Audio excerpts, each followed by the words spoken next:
Sino si Kristo?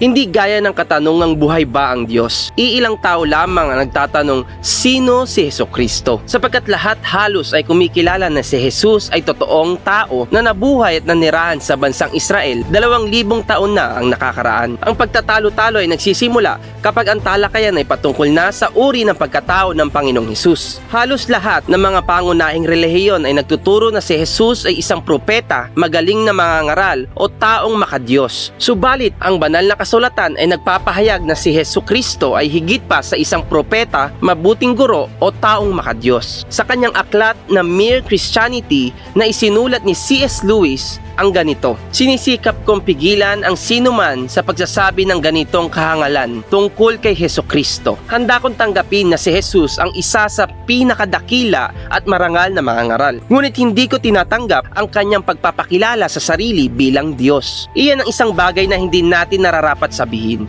Ang isang pangkaraniwan lamang na tao na nag-aangkin ng gaya ng mga ipinahayag ni Jesus ay hindi kailanman pwedeng maging dakilang guro.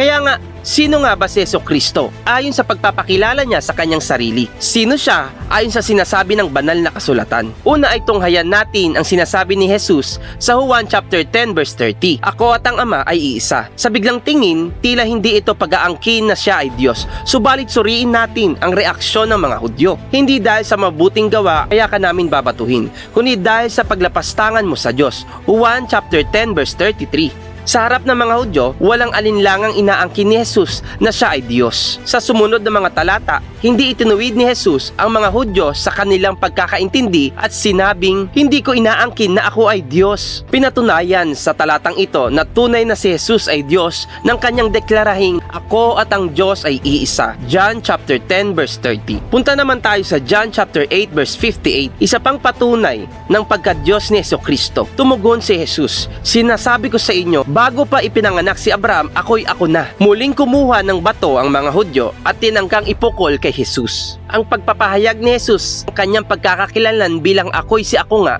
ay tuwirang paggamit ng pangalan ng Diyos sa lumang tipan. Exodus chapter 3 verse 14. Bakit kailangan batuhin ng mga Hudyo si Jesus kung wala siyang sinabi na paniniwala nila'y pamumusong sa pangalan ng kataas-taasang Diyos? Ito ang sinasabi ng John chapter 1 verse 1. Ang salita ay Diyos. At sa John chapter 1 verse 14 naman, ito ang sinasabi.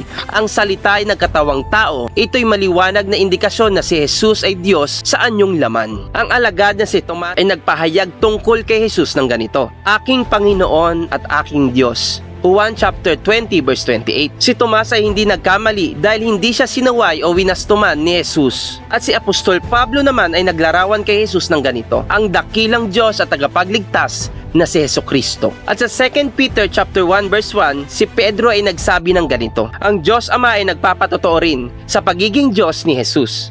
Ang iyong trono, O Diyos, ay mananatili magpakailanman, at ang katuwiran ay mangingibabaw sa iyong kaharian. Sa kanilang pagnanais na ilayo ang mga tao sa katotohanan ng patungkol sa mga pahayag ni Jesus sa kanyang sarili, itinuturo ng mga modernong scholar na ang tunay na Jesus sa kasaysayan ay hindi inangkin ang maraming hula at pagpapakilala sa banal na kasulatan patungkol sa kanyang katangian. Bakit nga ba napakahalaga na ang katanungan tungkol sa tunay na pagkakakilanlan kay Hesukristo? Bakit? Makabuluhan na tiyakin kung si Jesus nga ba ay tunay na Diyos o hindi. Ang pinakamahalagang kadahilanan kung bakit kailangan tanggapin na si Jesus ay Diyos ay sapagkat kung karaniwang tao lamang siya, ang kamatayan niya ay hindi magiging sapat na kabayaran upang tubusin ang lahat ng kasalanan ng buong mundong ito. 1 John chapter 2 verse 2. Tanging Diyos lamang ang mayroong lubos na kakayahan upang mabayaran at iligtas ang tao sa walang hanggang kaparusahan dulot ng kasalanan. Roma chapter 5 verse 8. 2 Corinthians chapter 5 verse 21. Kailangang Diyos si Jesus upang maging ganap ang kabayaran ng ating mga kasalanan. Kinakailangan din na maging tao si Jesus upang danasin ang kamatayan na siyang kabayaran ng kasalanan. Romans chapter 6 verse 23. Ang kaligtasan ay matatamo lamang sa pamamagitan ng pananampalataya kay Hesukristo. Ang pananampalataya sa pagka-Diyos ni Jesus ang tanging daan tungo sa kaligtasan. Ang pagka-Diyos ni Jesus ang siyang dahilan kung kaya't buong katwiran niyang sinasabi ito: ako ang daan, ang katotohanan at ang buhay. Walang makapupunta sa Ama kundi sa pamamagitan ko. Juan chapter 14 verse 6.